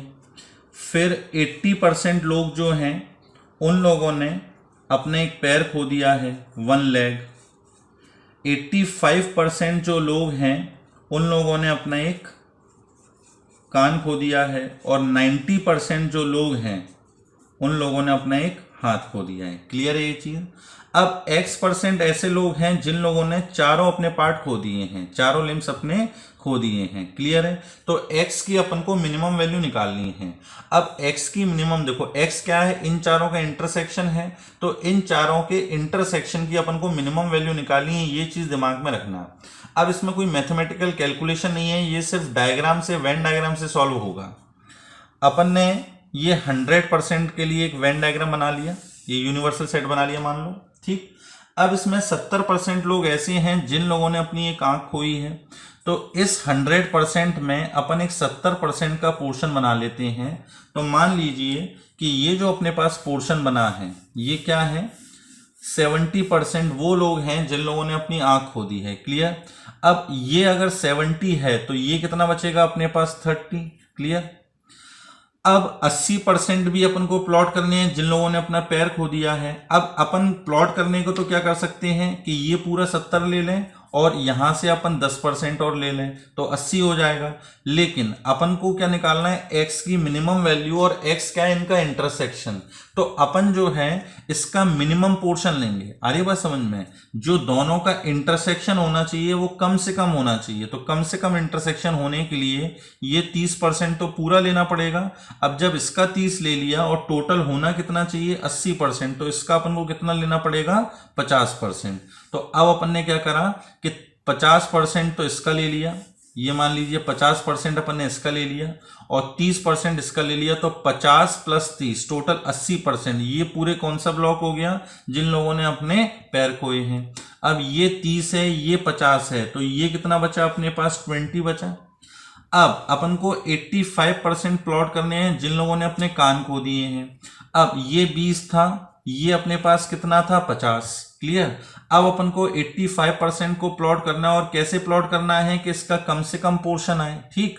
ये 50% में वो लोग हैं जिनने आइज भी खोई हैं और पैर भी खोया है। ये 20% अगर देखा जाए तो सिर्फ ये वो लोग हैं जिन लोगों ने अपनी एक आंख खोई है, और ये 30% लोग सिर्फ वही हैं जिन लोगों ने अपने पैर खोए हैं। अब अपन को क्या करना है, 85% को प्लॉट करना है, तो इस तरीके से प्लॉट करेंगे कि ये 50 का मिनिमम पोर्शन आए। अब 50 का मिनिमम पोर्शन आने के लिए एक तो 20 ये पूरा की पूरा ले लो, ये 30 पूरा की पूरा ले लो, तो 30 और 20 कितने हो गए अपने पास 50। अब 50 हो गए, टोटल होने कितने चाहिए 85। तो इसका मतलब अब अपन को इसका मिनिमम 35% तो लेना ही पड़ेगा, क्योंकि टोटल कितना करना है अपन को 85। तो अपन को मिनिमम अब कितना प्लॉट लेना पड़ेगा 35%। तो ये जो अपन ने एक रेक्टेंगल बनाया है ये कौन सा पोर्शन हो गया अब अपने पास, ऐसे लोगों का पोर्शन जिन लोगों ने आंख भी खोई है, पैर भी खोए हैं और कान भी खोए हैं। क्लियर है ये चीज। अब ये 35% अपने पास हो गया, तो ऊपर अब अपने पास कितना बचा, टोटल तो 50 था, तो ऊपर अब अपने पास कितना बचा 15%। क्लियर, ये 15 हो गया, ये 20 हो गया, ये 30 हो गया और ये कितना हो गया अपने पास 35%। क्लियर है ये चीज। अब 90% लोग ऐसे हैं जिन लोगों ने अपने आर्म खोए हैं, ठीक, हाथ खो दिए हैं। अब इस 90% को प्लॉट करना है और ये सोचकर प्लॉट करना है कि अब इसका मिनिमम आए, क्योंकि इस वाले 35% में ये तीनों तो आ ही चुके हैं। अब अपन को जब x की मिनिमम वैल्यू मतलब इंटरसेक्शन की मिनिमम वैल्यू निकालनी है तो ये मिनिमम होना चाहिए इसमें से। अब 90% प्लॉट करने के लिए अपन क्या करेंगे, इसका 30 ले लेते हैं, इसका 20 ले लेते हैं, 50 और ये 15 ले लेते हैं ऊपर वाला। तो ये टोटल कितना हो जाएगा 65। प्लॉट कितना करना है अपन को 90। तो इसका मतलब अब इसमें से बचा हुआ कितना लेना पड़ेगा 25%। तो अब अपन ने क्या करा कि ये बचा हुआ 25% और ले लिया, ये जो बचा हुआ है ये 25% और ले लिया। अब ये 25% वो पोर्शन है जिन लोगों ने अपने चारों लिम्स खो दिए हैं। क्लियर है ये चीज। तो इसका मतलब x की मिनिमम वैल्यू क्या हो सकती है अपने पास 25। तो आंसर क्या आएगा x is equal to 25। Clear है। तो आई थिंक ये क्वेश्चन आपको समझ में आ गया होगा, ये एडवांस लेवल का क्वेश्चन है, इसको आप एक बार और सोचिएगा। चलिए नेक्स्ट क्वेश्चन देखते हैं। अब नेक्स्ट अपना ऑब्जेक्टिव क्वेश्चन है, क्या दे रखा है कि for 3 sets P Q are, 3 sets हैं पी क्यू आर और S is an element. S कोई सेट नहीं है, S एक एलिमेंट है जो किसको बिलोंग कर रहा है P delta Q delta R, then S में बिलोंग्स टू। अब 4 ऑप्शन दे रखे हैं। पहला ऑप्शन है exactly one of P Q R if P Q R disjoint set, at least one of PQR but not in all the 3 of them at the same time, exactly 2 of PQR, और D option है exactly 1 of PQR or in all the 3 of them at the same time। तो अपन actually क्या करते हैं कि P delta Q delta R का diagram बना लेते हैं, उससे अपन को एकदम क्लियर हो जाएगा। क्लियर है ये चीज। अब अपन डिसजॉइंट सेट नहीं बना रहे, अपन तो अभी तो एक क्या करते हैं जॉइंट सेट बनाते हैं। ये पहला सेट हो गया, ये अपने पास दूसरा सेट हो गया और ये अपने पास तीसरा सेट हो गया। अब अपन को क्या करना है, क्या बनाना है P delta Q delta R। अब देखो जैसा अपन जानते हैं कि P डेल्टा Q का मतलब क्या होता है P union Q minus P intersection Q। Union में से इंटरसेक्शन माइनस करते हैं तो इसको अपन बोलते हैं P, ये है Q और ये है अपने पास R। क्लियर है ये चीज। जब अपन P डेल्टा Q को प्लॉट करेंगे तो P डेल्टा Q कौन सा पोर्शन आएगा, ये पोर्शन जो अपन रेड से प्लॉट कर रहे हैं। ये पोर्शन अपने पास हो गया P और ये हो गया अपने पास कौन सा Q। क्लियर। ये जो इनका इंटरसेक्शन है वो तो नहीं आएगा। अब इसका अपन को क्या करना है कि ये जो शेडेड पोर्शन है, अब इसका अपन को किसके संग सिमेट्रिक डिफरेंस निकालना है R के साथ। आ रही बात समझ में। अब सिमेट्रिक डिफरेंस में अपन एक्चुअली करते क्या है कि यूनियन में से इंटरसेक्शन छोड़ देते हैं। तो देखो ये अपने पास शेडेड पोर्शन है, ये है P डेल्टा Q और ये जो अपने पास सर्कल दे रखा है ये है R। इनका इंटरसेक्शन अगर देखा जाए तो इंटरसेक्शन एक तो ये रेड पोर्शन जो है ये इसका इंटरसेक्शन है और एक ये है, ये इसका इंटरसेक्शन है। आ रही है बात समझ में। तो जब अपन P डेल्टा Q का R के संग क्या लेंगे सिमेट्रिक डिफरेंस, तो अपने पास क्या क्या आएगा, इस पोर्शन को छोड़कर ये पोर्शन नहीं आएगा, ये पोर्शन नहीं आएगा और ये तो आनी ही नहीं है। आ रही है बात समझ में, ये तो आनी ही नहीं है। तो ये नहीं आएगा, ये नहीं आएगा, ये नहीं आएगा, लेकिन इसको अपन क्या करेंगे इंक्लूड करेंगे, क्योंकि ये किसका पोर्शन है अपने पास R का पोर्शन है। तो अपने पास R का अपन ये वाला पोर्शन लेंगे और इन दोनों पोर्शन को छोड़ देंगे। क्लियर है ये चीज। अब R का अपन को कौन सा पोर्शन लेना है तो उसको अपन ग्रीन से प्लॉट कर देते हैं। तो R का अपन को ये पोर्शन लेना है। क्लियर है ये चीज। और ऊपर से अपन को ये जो P का रेड वाला पोर्शन था और Q का ये रेड वाला पोर्शन था अपन को ये लेना है और साथ में ये जो अपने पास तीनों का इंटरसेक्शन है ये लेना है। तो अल्टीमेटली अपने पास अब जो डायग्राम बनेगा वो कैसा बनेगा, ये P हो गया, ये Q हो गया, ये R हो गया, P Q R। अब अपन को जब P delta Q delta R plot करना है तो देखो कौन कौन सा पोर्शन आएगा। एक तो ये पोर्शन आएगा, क्लियर, फिर अपने पास एक ये पोर्शन आएगा, फिर एक अपने पास ये पोर्शन आ जाएगा, क्लियर है ये चीज, और इसके साथ ये पोर्शन आएगा। अब क्वेश्चन में बोल के रखा था कि S जो है वो इस सेट को बिलोंग कर रहा है, P delta Q delta R को। अब S किसको बिलोंग करेगा अपन को ये बताना है। तो देखो S जो है वो यहां हो सकता है, यहां हो सकता है, यहां हो सकता है, या यहां हो सकता है। अब जो चौथा ऑप्शन अपन को दे रखा है उसमें क्या दे रखा है, exactly one of P Q R, exactly one of P Q R। तो exactly one of P Q R का मतलब क्या होगा अपने पास, या तो यहां हो, या अकेला यहां हो, या अकेला यहां हो। मतलब इतना पार्ट तो सही है, या तो वो यहां लाई करेगा, या फिर ये ले सकते हैं अपन। अगर S अपना जो एलिमेंट है इस वाले पोर्शन में आया तो अपन क्या बोलेंगे कि एलिमेंट जो है वो तीनों सेट को एक साथ एक ही टाइम पे बिलोंग कर रहा है। तो इसका मतलब क्या हुआ अपने पास, D जो ऑप्शन है वो सही होगा, क्लियर है। C option exactly two of P Q R, ये तो सही नहीं है।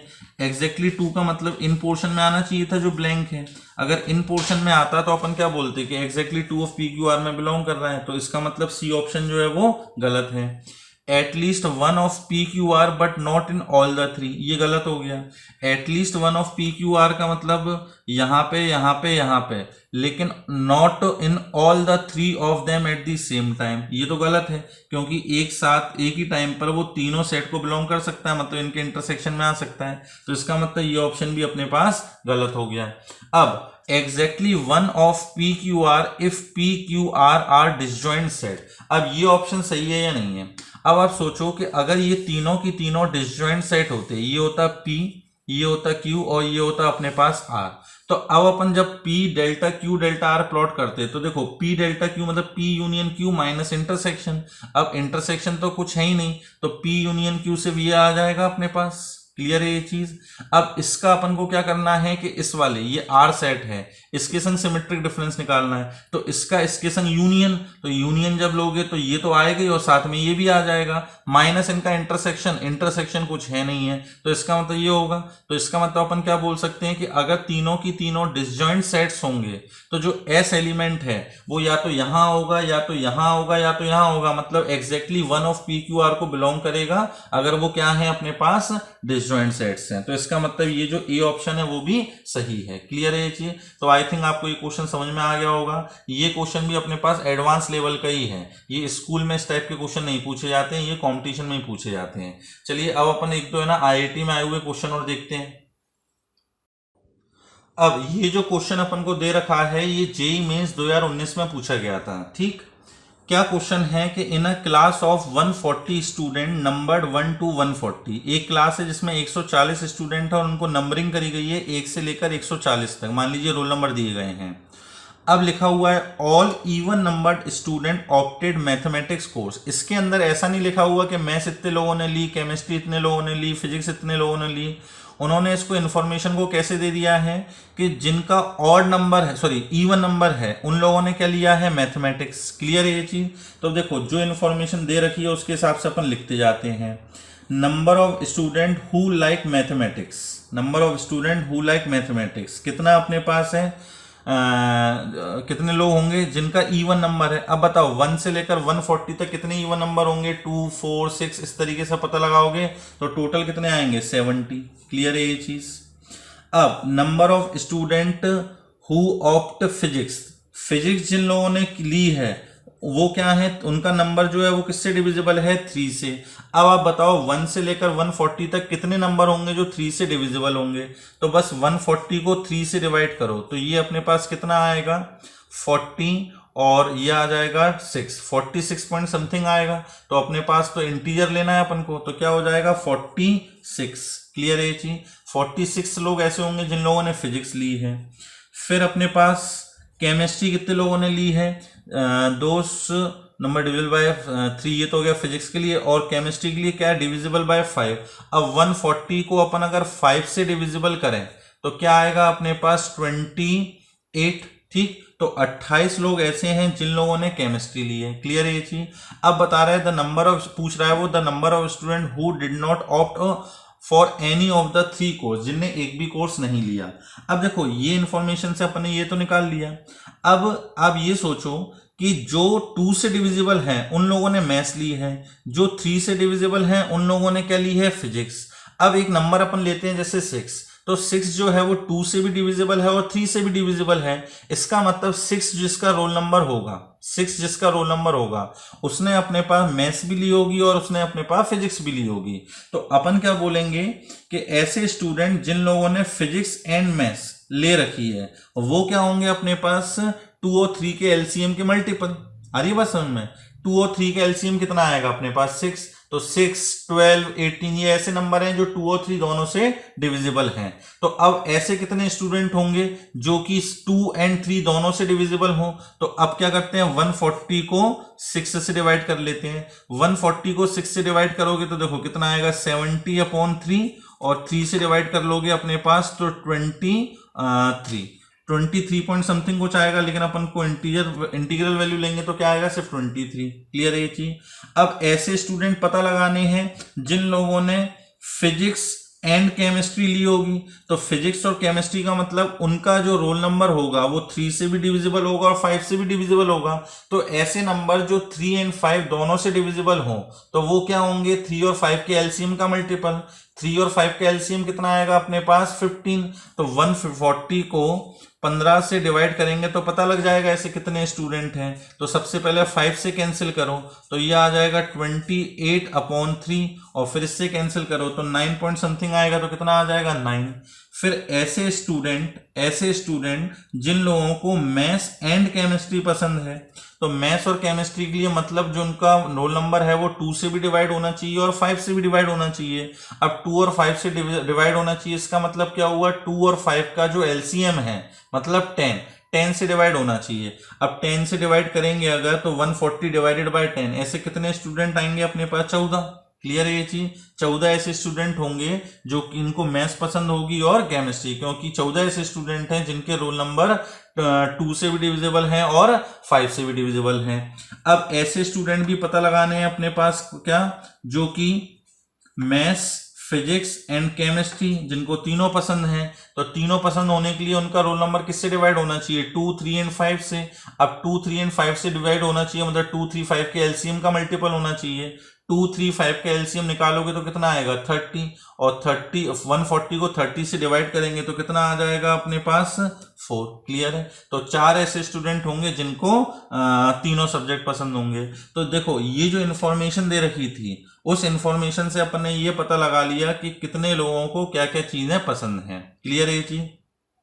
अब अपन क्या करते हैं, निकालते हैं number of elements who like maths और फिजिक्स और केमिस्ट्री, मतलब तीनों का यूनियन। अब यूनियन का आपको फॉर्मूला पता ही है, NM plus NP plus NC, इन तीनों का सम माइनस दिस एंड प्लस तीनों का इंटरसेक्शन। तो अब देखो इन तीनों को ऐड करोगे कितना आएगा 70 प्लस 40 110 प्लस 20 130 130 प्लस 14 144 माइनस। अब माइनस क्या है, इन तीनों को भी ऐड करना पड़ेगा क्योंकि माइनस तीनों माइनस में होते हैं तो तीनों को ऐड कर लेते हैं। तो 23 प्लस 9 32 प्लस 14 46, तो ये आ गया 46 प्लस इनका इंटरसेक्शन कितना 4, तो ये कितना आ जाएगा 144 माइनस 46 98 प्लस 4 102। क्लियर है ये चीज? अब 102 ऐसे स्टूडेंट हैं जिनको तीनों में से कम एक सब्जेक्ट पसंद है।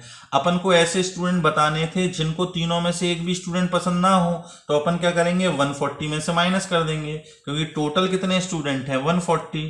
तो 140 में से जब 102 स्टूडेंट माइनस करोगे तो क्या आ जाएगा अपने पास 38। तो 38 ऐसे स्टूडेंट होंगे जिनको एक भी सब्जेक्ट पसंद नहीं है। क्लियर है ये चीज? तो आंसर क्या हो गया अपने पास डी। ये अपने पास IIT 2019 में पूछा गया था। क्लियर है ये चीज? तो आई थिंक ये भी आपको अच्छे से समझ में आ गया होगा। चलिए एक क्वेश्चन और देखते हैं। ये जो क्वेश्चन दे रखा है ये भी है ना जेईई मेंस में 2020 में पूछा गया था, इसी साल पूछा गया है। 2 न्यूज़पेपर हैं A और B, एक सिटी में पब्लिश होते हैं और ये दे रखा है कि उस सिटी की 25% पॉपुलेशन जो है वो ए न्यूज़पेपर पढ़ती है, 20% बी न्यूज़पेपर पढ़ती है और 8% जो है वो ए और बी दोनों पढ़ती है। क्लियर है। इसके बाद क्या लिखा हुआ है कि further 30% of those who read A but not be, 30% वो लोग जो ए पढ़ते हैं पर बी नहीं पढ़ते। ठीक, अकेले ए पढ़ने वाले जो हैं उनमें से भी 30% जो लोग हैं वो एक पर्टिकुलर एडवर्टाइजमेंट देखते हैं। 40% वो लोग जो सिर्फ बी पढ़ते हैं लेकिन ए नहीं पढ़ते, मतलब ओनली बी वाले, वो एडवर्टाइजमेंट देखते हैं। और 50% वो लोग जो कि ए और बी न्यूज़पेपर दोनों पढ़ते हैं वो एडवर्टाइजमेंट देखते हैं। तब हमको बताना है कि ऐसे कितने लोग होंगे, कितनी पॉपुलेशन होगी जो एडवर्टाइजमेंट पढ़ती होगी, एडवर्टाइजमेंट देखती होगी। क्लियर है ये चीज। तो देखिए, हमने सबसे पहले तो दो सेट बना लिए, ये ए ये बी। क्लियर है ये चीज। क्या बोल रहा है, 25% जो है वो ए न्यूज़पेपर पढ़ती है। हमने ये ए बी सी, मान लो सिटी के अंदर टोटल कितने लोग हैं, 100 लोग हैं। टोटल कितने लोग हैं, 100 लोग हैं। तो अब ए न्यूज़पेपर पढ़ने वाले, ए न्यूज़पेपर पढ़ने वाले कितने लोग हैं अपने पास, 25, क्योंकि 100 का 25% कितना हुआ, 25। क्लियर है ये चीज। अब ए प्लस बी कितना हो जाएगा, ए प्लस बी ये कितना हो जाएगा अपने पास, 25। क्लियर है ये चीज। फिर बी न्यूज़पेपर पढ़ने वाले का मतलब हो गया बी प्लस सी, वो कितने लोग हैं, 20%। तो बी प्लस सी जो है ये हो गया अपने पास 20%। और दोनों न्यूज़पेपर पढ़ने वाले मतलब ए इंटरसेक्शन बी, और इसको बोलेंगे अपन क्या, स्मॉल बी, ये कितने हैं अपने पास 8%, मतलब 8 लोग हो गए। क्लियर है ये चीज। अब ये बताओ कि अकेले ए न्यूज़पेपर पढ़ने वाले कौन से लोग हैं, जो स्मॉल ए में आते हैं। तो स्मॉल ए की वैल्यू कितनी आ जाएगी, 25 माइनस 8 दैट इज 17। क्लियर है यहां तक। उसके बाद स्मॉल सी की अकेली वैल्यू क्या आएगी, तो 20 माइनस 8 दैट इज कितना, 12। क्लियर है ये चीज। तो ये अपने पास किसकी वैल्यू आ गई, ए और सी। ए और सी का मतलब ए वो है जो कि अकेला ए न्यूज़पेपर देखते हैं लेकिन बी नहीं देखते, और सी जो है ये वो लोग हैं जो सिर्फ बी न्यूज़पेपर देखते हैं लेकिन ए नहीं देखते। क्लियर है। अब अपन से वो बोल रहा है एडवर्टाइजमेंट कौन कौन देखते हैं, हमको टोटल वो लोग बताने हैं। तो देखो, टोटल रिक्वायर्ड 17% का 17%। अब वो क्या बोल रहा था, 30% वो लोग हैं जो ए न्यूज़पेपर 30% वो लोग हैं जो ए न्यूज़पेपर पढ़ते हैं पर बी नहीं पढ़ते, वो एडवर्टाइजमेंट देखते हैं। तो देखो ऐसे कितने लोग थे जो सिर्फ ए न्यूज़पेपर पढ़ते हैं, 17 लोग। इन 17 में से 30% ऐसे लोग हैं जो कि एडवर्टाइजमेंट देखते हैं, तो 17 का 30% ये लिख लिया अपन ने, प्लस अब ऐसे कितने लोग हैं जो सिर्फ बी न्यूज़पेपर पढ़ते हैं पर ए नहीं पढ़ते, तो ऐसे कितने लोग हैं, 12। इन 12 के कितने परसेंट लोग एडवर्टाइजमेंट देखते हैं, 40%। तो क्या आ जाएगा, 12 का 40%, तो 40/100। क्लियर है ये चीज। सिमिलरली ऐसे लोग जो कि ए और बी न्यूज़पेपर दोनों पढ़ते हैं, तो ऐसे कितने लोग थे, 8 लोग। अब इन 8 में से 50% लोग जो हैं वो एडवर्टाइजमेंट देखते हैं, तो इस 8 का क्या लेंगे अपन, 50%, तो ये आ गया 50/100। क्लियर है ये चीज, कोई दिक्कत तो नहीं।